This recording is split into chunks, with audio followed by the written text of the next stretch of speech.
जिन बच्चों ने कभी झोपड़पट्टी में रहकर कूड़ा बीना और होटलों में बर्तन धोए, वे आज अपनी मेहनत और लगन से समाज के लिए प्रेरणा बन चुके हैं। इन बच्चों ने न केवल अपने परिवार का नाम रोशन किया, बल्कि पूरे बस्ती में एक नई उम्मीद जगाई है। सर, इसमें टीचर का बहुत बड़ा योगदान था। जो मुझे पढ़ाते थे उनका नाम स्वतंत्र सिंह है।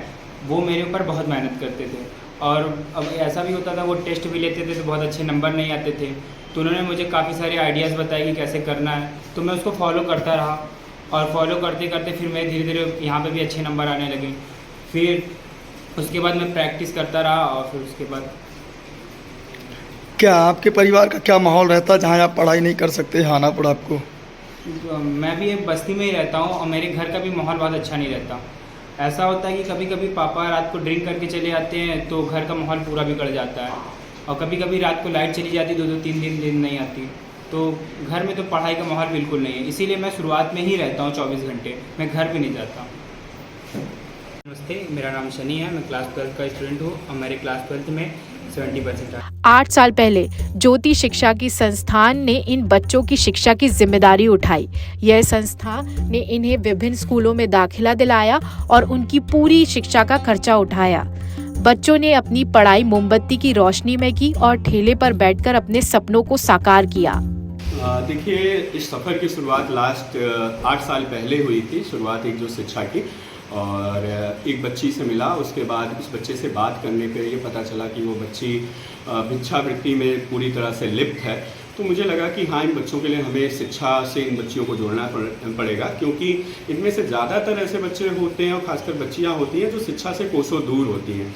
तो वहाँ से ये कारवां शुरू हुआ था और हमारा पहले दिन से जो ध्येय रहा हमारी टीम का, वो रहा गुणवत्तापूर्ण शिक्षा। और यही वजह रही कि इसके पहले भी आज हमारे बच्चों ने 80% अंक से ज़्यादा यहाँ पे अर्जित किए हुए हैं। बच्चे 100 में से 96 नंबर ला रहे हैं, और हमारी जो टीम है उनके सारे सदस्य यहाँ पे लगभग हर एक टीम मेंबर की क्लासेस डिसाइड होती हैं, और वो 2 घंटे 4 घंटे मतलब एक प्रॉपर स्कूल के पैटर्न पे हमारी टीम इनको पढ़ाती है। इनके साथ में लग करके इनको बेसिक एजुकेशन इनका बहुत ज़्यादा कहीं ना कहीं वीक होता है, उनसे भी 2-4 होना पड़ता है। इसके अलावा इनके साथ में फाइनेंशियल प्रॉब्लम होती है, बहुत सारे डाइवर्जन होते। इन सब चीज़ों से निकाल करके हम और हमारी टीम इस पे कार्य कर रहे हैं, और आज परिणाम आपके सामने हैं। इसके पहले भी यहाँ के बच्चों ने 80 से 85% अंक हासिल किए। यहाँ के बच्चे 2 बच्चे इंजीनियरिंग कर रहे हैं, एक बच्चा माइक्रोबायोलॉजी से MSc कर रहा है। तो हमारी पहली और आखिरी प्राथमिकता गुणवत्तापूर्ण शिक्षा है। हम चाहते हैं ये बच्चे अच्छा पढ़ाई करके अच्छा इंसान बने। इन बच्चों के बैकग्राउंड के बारे में आप कैसे जानते हैं और कैसे इनको चुनते हैं कि ये हमारे यहाँ के पढ़ें?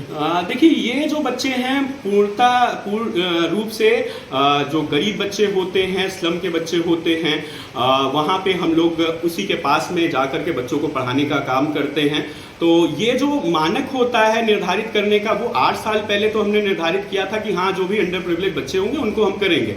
धीरे धीरे जो रिजल्ट आए तो उससे धीरे धीरे और सारे लोग भी उनसे कनेक्ट होते गए। तो ये मानक रहता है कि जो भी गरीब बच्चा है, जिसके पास पैसे का अभाव है या जागरूकता का अभाव है, उस पर हम और हमारी टीम काम करती है, उनको निःशुल्क शिक्षा देने का काम कर रही है। अपना परिचय दीजिए। अभिषेक शुक्ला। इन बच्चों की मेहनत ने बोर्ड परीक्षा में शानदार परिणाम लाकर दिखाया है कि कठिनाइयां कभी भी सफलता के मार्ग में बाधा नहीं बन सकती।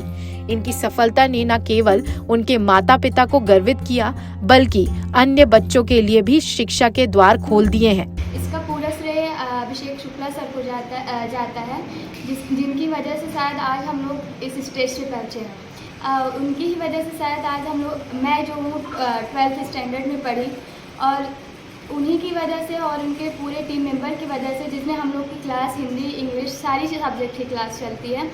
और हम लोग ऐसे बैकग्राउंड से आते हैं जिसका हम लोग के घर में मतलब पढ़ाई का माहौल ही नहीं है। शायद आज ये शुरुआत, ये संस्था ना होती तो हम लोग का आज इतना अच्छा परसेंटेज आने का कोई वो नहीं था।